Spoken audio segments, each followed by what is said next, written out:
இந்த பூவை எல்லாம் இந்த காட்டில் சைட்லலாம் பார்த்துருப்பீங்க. மஞ்சக்காமாலைக்கு இது ஒரு அருமையான மருந்து. எப்படின்னா, இதை வேரோடு அப்படியே பிடுங்கிக்கலாம். பிடுங்கிட்டு சின்ன சின்னதாக கட் பண்ணி ஒரு கைப்பிடி ஜீரகத்தோடு சேர்த்து நல்லா அரைச்சிடணும்.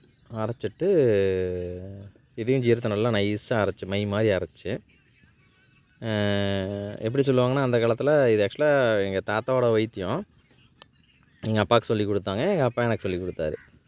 விடிய காலத்தில், அதாவது 3:30 அந்த டைமில் கோழி கூவருக்கு முன்னாடி நல்லா அரைச்சி ஒரு உருண்டையாக்கணும். நெல்லிக்காய் அளவுக்கு உருண்டையாக்கி, மஞ்சக்காமலை ரொம்ப முத்தினாலும் சரி, எப்படி இருந்தாலும் சரி, அது அவங்களுக்கு வந்து ஒரு 2-3 டைம் கொடுத்துட்டிங்கன்னா போதும்.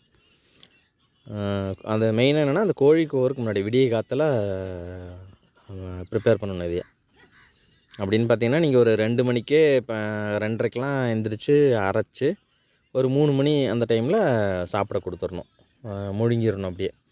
அது கூட வேணால் ஆட்டுப்பால் கிடைக்கிறதுக்கு இப்போ வாய்ப்பு இல்லை. அது ஆடெல்லாம் இங்கே இருக்குது ஆக்சுவலாக.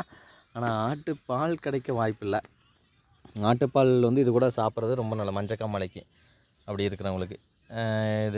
இது வந்து நல்ல ரிசல்ட் கிடைக்கும். கண்டிப்பாக அது குணமாகும். இது அப்படி இருந்தால் ட்ரை பண்ணி பாருங்கள். கண்டிப்பாக அது சரியாகும். மஞ்சக்காமாலைக்கு அருமையான மருந்து இது.